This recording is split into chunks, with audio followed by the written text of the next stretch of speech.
Here we go.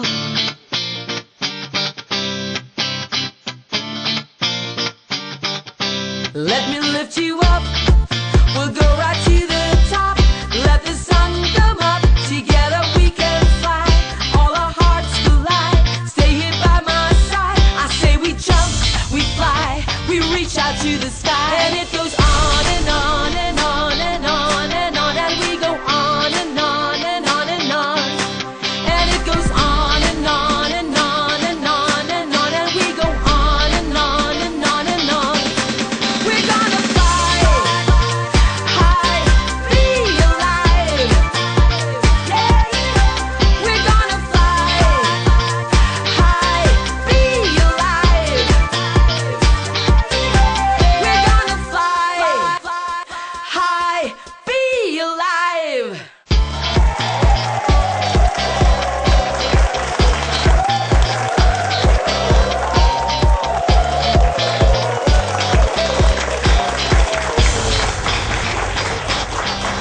Good morning, everybody! Woo! Today is a very special day. 13th episode na natin. At saka, ibig sabihin, natapos natin ang one season. Eksakto! Yes! So, maraming salamat po sa aming mga televiewers at saka sa mga growing fans ng Be Alive from Apari to Holo.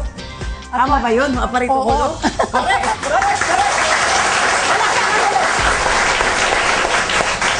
At maraming salamat din sa lahat ng mga nagbigay ng mga kwento nila sa atin. Those who shared their beautiful and amazing stories with us. At sa mga doktor din po natin, Tita Maggie, who are always willing to support our program.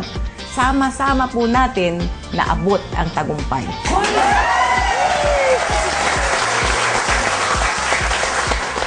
Alam mo, Susan, nakakatuwa talaga. We are constantly receiving feedback through email, texts, and calls about people taking Laminine.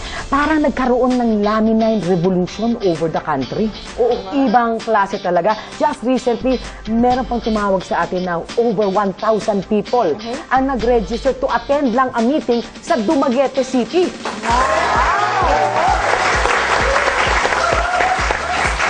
Naku, Ana, hindi lang sa Dumaguete, pati sa Bohol, sa Ilocos, no? At saka ang dami pang hospital tumatawag sa akin. Ay, correct. Alam mo, sabi, ang dami daw pinanganak na ang pangalan ay Laminine.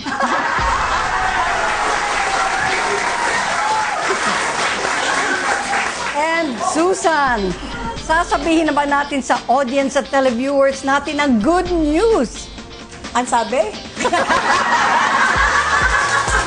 Mamaya na, para surprise. Para surprise naman sa mga O, yun. televiewers natin. Alam niyo po, mahal na mahal ko po ang show natin. Kasi you cannot imagine how happy I am and the gratification. Yun pong satisfaction na naibibigay na sa opisina araw-araw ang mga dumarating. Para pong ospital na eh. Pero pagka po, mga after 3 weeks, bumabalik po sila na ang sisigla na nila at may mga kwentong sari-sarili na binibigay nila at sinishare. And today, as our season ends, we will give you hope. Once more, as we discuss the number of one illness na kinakatakutan ng marami. Statistics shows that the Philippines has the highest rate of breast cancer in Asia. Wow, can you believe that, Ana? Oo. 8 out of 10. Yes. Grabe talaga. 8 out of 10 women will get cysts, lumps, or even breast cancer. Totoo yan. No? Okay, every day is a story of perseverance and faith because it is every day that we are faced with an uncertain tomorrow. Oo nga, you never know kung kailan po tayo magkakasakit, di ba? So let's conquer every day with optimism. At kaya po, nandito kami para po mabigyan kayo ng hope and show you ways of dealing with sickness and prevention through alternative and natural ways. Panoorin po natin ang kwento ni Josephine Rosauro. Ako po ay si Josephine Rosauro. Ako po ay nagkaroon ng bukol. Ayaw ko nang humantong na mauoperahan pa po dahil dumanas na po ako ng operasyon. Noong December, tataka ako bakit namumula na yung nipples ko. At nagbabayulit na yung pinaka-line niya doon sa nipples. Matagal na po yung bukol na yung 2008 pa po. Maliit lang siya. Kaso lang hindi ko ginagalaw. Maraming nagpayo sa akin na ipa-check ko raw, ipa-biopsy. Hindi po, ayaw ko na. Pinabayaan ko lang po. Para sa akin po, handa na po ako kung anong mangyayari sa akin. Pero ang iniisip ko naman, hindi ko na ipapagalaw. Ngayon, may nakapagkwento sa asawa ko na subukan daw mo ng Laminine. Sinubukan muna po namin.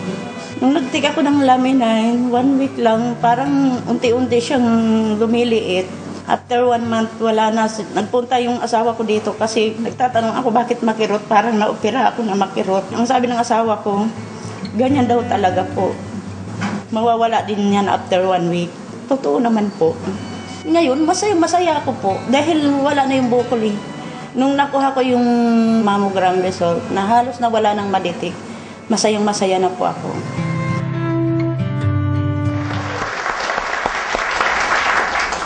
When we come back, we will give you our doctors. Bibigyan po nila tayo ng karagdagang kaalaman tungkol sa breast cancer. Be alive! We'll be right back! Fly high, be alive.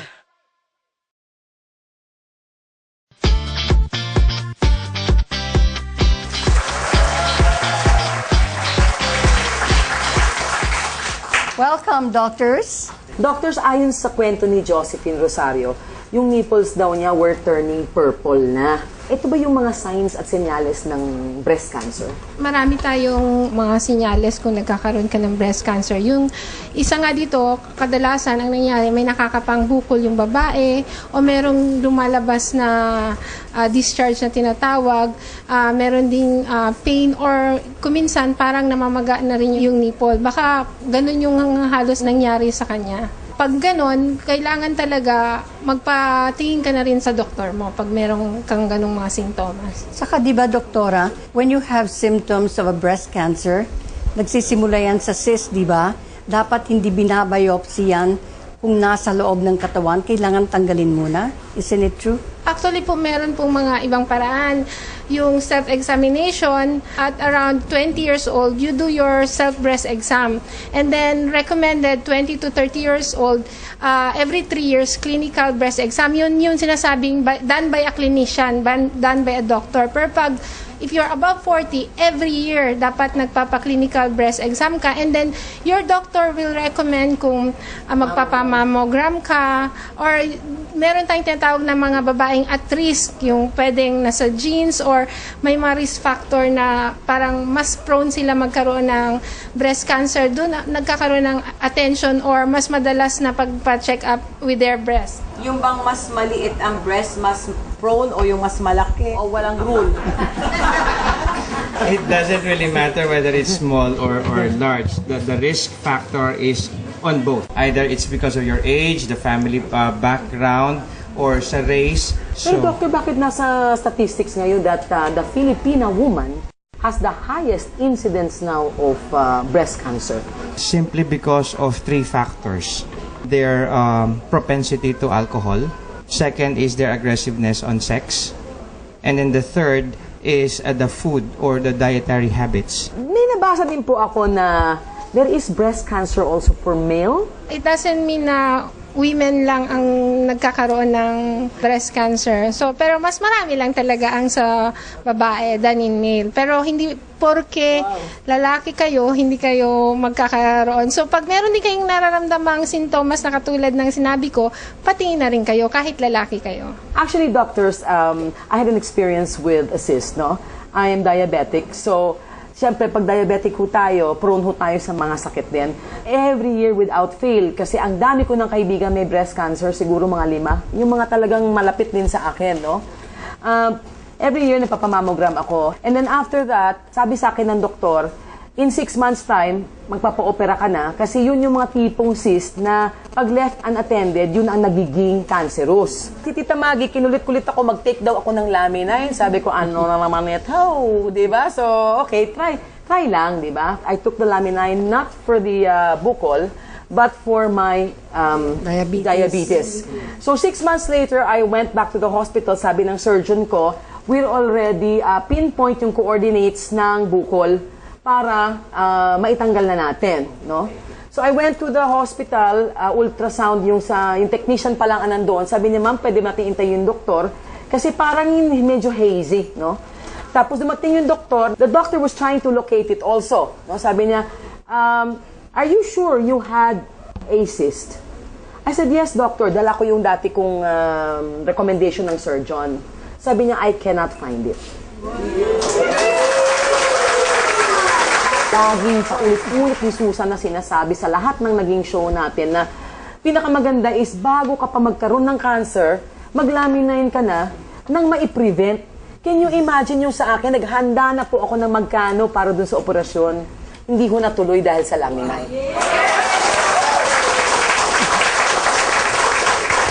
Yung amino acid, it decreases cell oxidation. And then second, on your case, what probably happened is it aids in the elimination of the toxic ammonia in the form of nitrogen. Yun yung nakatunaw doon sa breast lump. Kaya yun ang kagandahan po ng Laminin is because they're very profound on addressing breast cancers and prostate cancers. Yung mga ibang cancer, walang mga symptoms until it's already stage 3 or 4. So, I guess, like Susan was saying, maganda yung Laminin for prevention kasi tumutulong na sa mga stem cells mo na hindi mo alam. Ano po yung pinakamagandang case na na-handle? Yung pasyente namin sa Kalibo, when I first met her, she has a non-Hodgkin's lymphoma. The size this big. And what the distributors there in Aklan did is that they pitch in that they make it a point na every week merong isang box yung may non-Hodgkin's lymphoma. Ganun naman sa probinsya, tulong-tulungan. And then when I went back there to do a presentation, there was this lady sitting in the front and she keeps on smiling. Sabi ko, may sayad siguro itong babae. Itong ngiti ng ngiti sa akin, hindi ko siya kilala.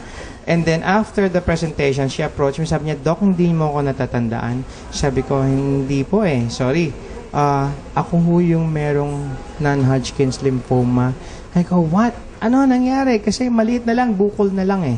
And that was the most profound na naghihintay pa rin siya na mapuntahan siguro sa next season, mapupuntahan siya ng Be Alive to talaga may before and after picture and medical diagnosis. Napakaganda. Masyadong malakas ang bulong-bulungan tungkol po sa stem cell.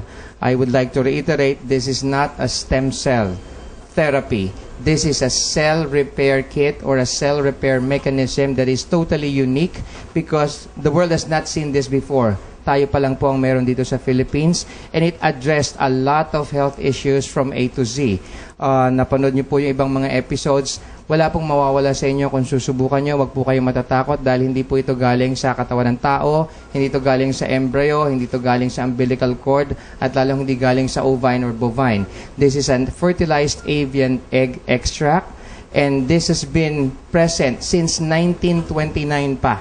Hindi pa po tayo pinapanganak, ginagamit na po ito sa pag-address sa lahat ng klase ng cancer ni Dr. John Davidson. And we're so lucky because Ma'am Susan Barlin, through Forever Rich Philippines and Life Farm Global Network, was able to bring it here to the Philippines para pakinabangan po ng mga Pilipino. Dr. Ria, any phenomenal case that you have encountered since you have been introducing Laminin? When I discovered Laminin, my main purpose is for my family. My father is a doctor and I have a neurologist brother. So I'm always looking for something that could help the health of my family. But then I was amazed that while aiming for it, yung mga kaibigan ko na na-introducean ko ng Laminin, kakaiba yung feedback sa akin. And then it made me wonder, ano kayang meron dito na maganda ang resulta. So, I made a research on my own. Ang kinaganda lang dito, nagulat ako dahil fibroblast growth factor siya. Kasi karamihan ng naririnig ko sa market, alam naman po natin, there's nothing wrong with taking herbal product. But then, I was so amazed at this fibroblast growth factor. And then, when I started my research, mas lalo akong natuwa kasi fibroblast growth factor, as I've said before, all our cells, almost all our somatic cells and stem cell has a receptor for fibroblast growth factor. Ibig sabihin, it has a purpose kung bakit siya ginawa. Meron siyang patutunguhan sa katawan ng tao. And one thing pa, yung amino acid, vitamins and minerals. So sa isip-isip ko, what more can I ask for? So, Lamine has clinical studies, not just testimonials. And then I started giving it to a lot of people. Ang pinaka-phenomenal sa akin that really made me cry is a nurse for operation na siya, total abdominal hysterectomy, salpingo o operectomy. Kung baka tatanggalin ng matres ang baryo niya, I don't know kung it can really turn up the events 360 na hindi ka maoperahan. Pero you have nothing to lose when you take Lamine. Walang mawawala sa iyo, ma'am, sabi ko. So, she called me after a month. Sabi niya, Doctor, I am here in Davao. I just had my ultrasound. Sabi ko, nagulat ako kasi umiiyak siya. Sabi niya, you know what, Doc, sabi niya, ang tagal-tagal kong in-ultrasound. Sabi niya, bakit po? Yung ooperahan nila sa akin dapat, nawala. Wow. You know, Doc, sabi niya, kung andito ka lang sa harap ko, mayayakap kita. Wow. And ang sabi ng doktor niya, you know what happened to you, Ma'am Kaeria? A miracle just happened to you. Sabi ko, God works in a lot of ways, maybe through Lamine, through us. Kaya kung mahal niyo yung mga katabi niyo ngayon, pamilya niyo, kapitbahay niyo, lahat po ako po sabi ko nga, I could talk about Lamine for the whole day. I've researched on it. I've seen the miracle of helping a lot of people. Why not take a try? Why not take a shot? You have nothing to lose. Yes! Maraming salamat po sa ating mga doktor. Dr. Rhea, nangingiyak-ngiyak pa siya habang nagkikwento. Si Dr. Fruto naman, pakasutil, pero maraming salamat po, Doktor. Salamat po sa lahat ng ating mga distributors, Ana, no? Kasi talagang masigasig sila na mag-share ng Lamine sa lahat po ng sulok ng Pilipinas. Kay Tita Maggie, kay Ana, sa aming mga staff, sa ating mga crew, at sa GMA7, of course, maraming salamat po sa pagbibigay sa amin ng pagkakataon na maibahagi namin sa buong Pilipinas ang miracle of life na Lamine. At para po doon sa nalalayuan sa Manila, marami po tayong mga branches sa Cebu, sa Calamba, sa Santa Rosa, at sa Bacolod. At tumawag lang po kayo sa opisina para malaman po ang numero ng ating mga centers at saka mga branches para po makuha nyo ang telepono at saka mga oras ng training at product presentation. And to our supporters, Aquabest, salamat. And katulad na lagi kong sinasabi, Ana, it's almost a sin, it's almost a crime to keep Lamine a secret and not to try Lamine. And of course, also, not to be alive. Pero nag-uusap po tayo ngayon ng season ender. Huwag po kayong malulungkot dahil pagbalik ho namin, meron pong sorpresa ang isang babaeng napakaganda para sa ating lahat. Babalik po ang Be Alive.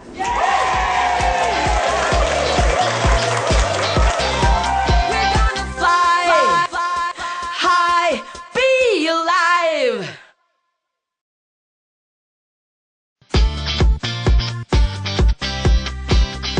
Welcome back. For the past 13 weeks, we have been showing you stories about hope, about faith, about courage, about strength, about God's healing hands upon our lives. Today, we want to pay tribute to the woman whose vision and mission has touched so many lives and given hope to so many people.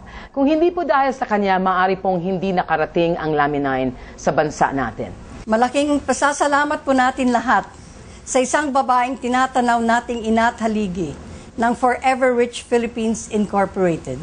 Tinuturing siya na isang Melchora Aquino na may dugong Gabriela Silang, whose passion and conviction to help humanity knows no bounds or limits. Maraming salamat sa kanyang walang kapaguran sa pagtulong sa sambayanang Pilipino. Mga kaibigan, si Susan Barlin po.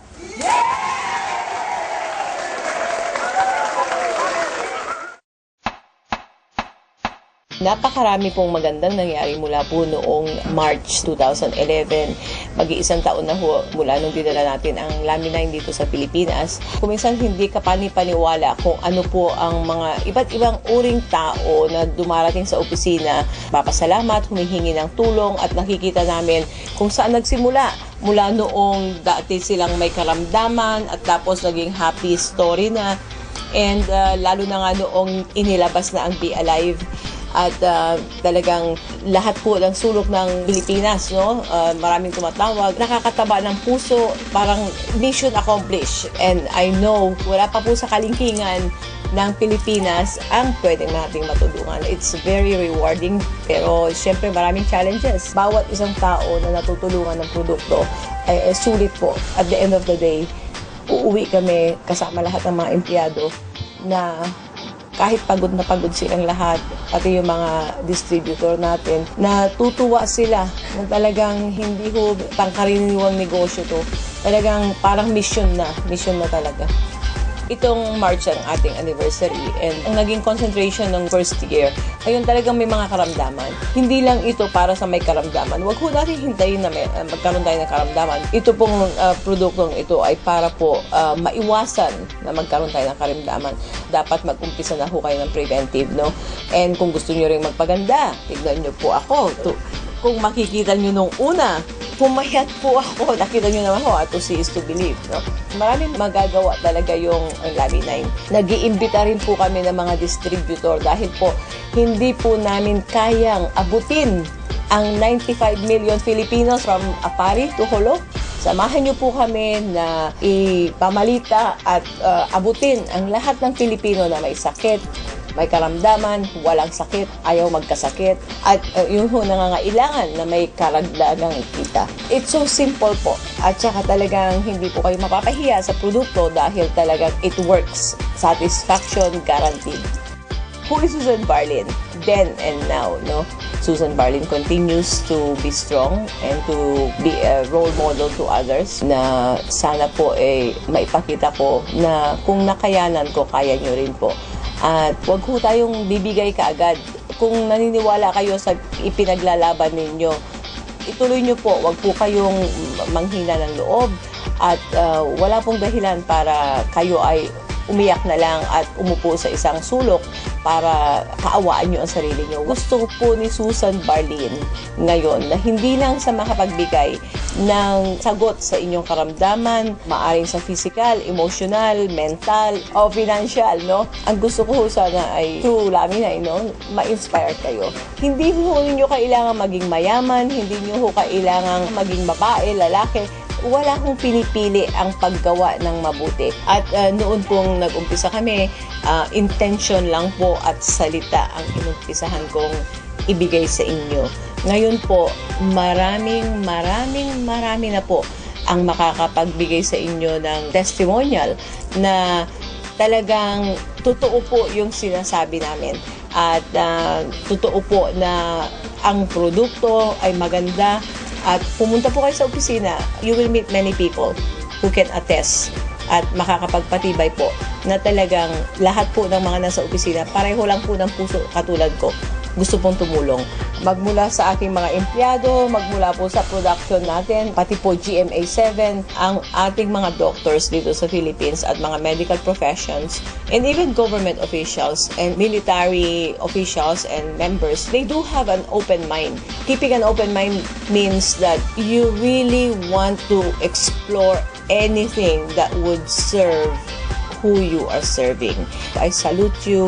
And I invite many of the others who have not encountered yet or come across the product.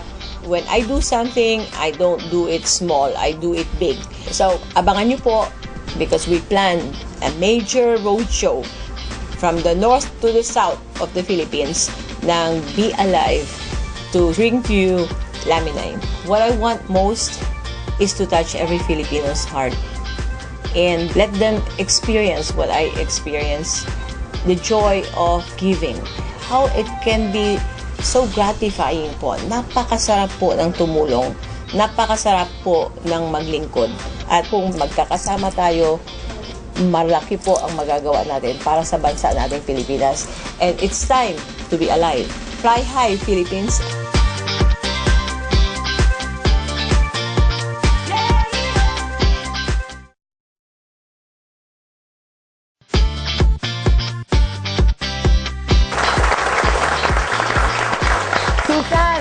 Baka baka naman it's time na sabihin mo na sa mga audience natin kung ano yung special news mo at surprise sa kanilang lahat. Oo nga naman, Susan. Ngayon na. Now na! Ngayon na. Now na! Okay. Well, hindi po mapigilan dahil talagang the response is and the requests are really abundant, no? Talaga ang dami pong requests and hindi ko po kayo mahindian. How can we say no? Of course. So, meron po tayong second season. Yes! Susan, bago tayo magpaalam, we want to ask the wind beneath your wings to give you a special gift. Wings. Mr. Leon Cat! And we also have all the leaders of Forever Rich Philippines Incorporated. Yes!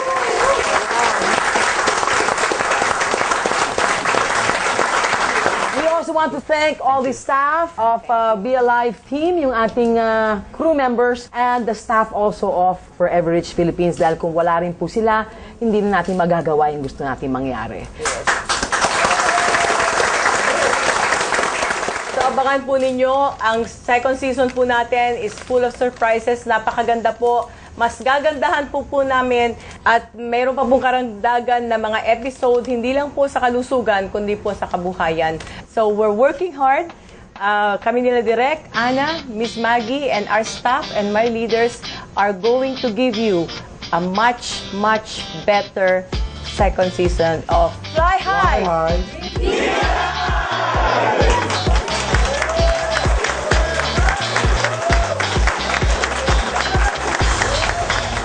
Be Alive would like to thank the following: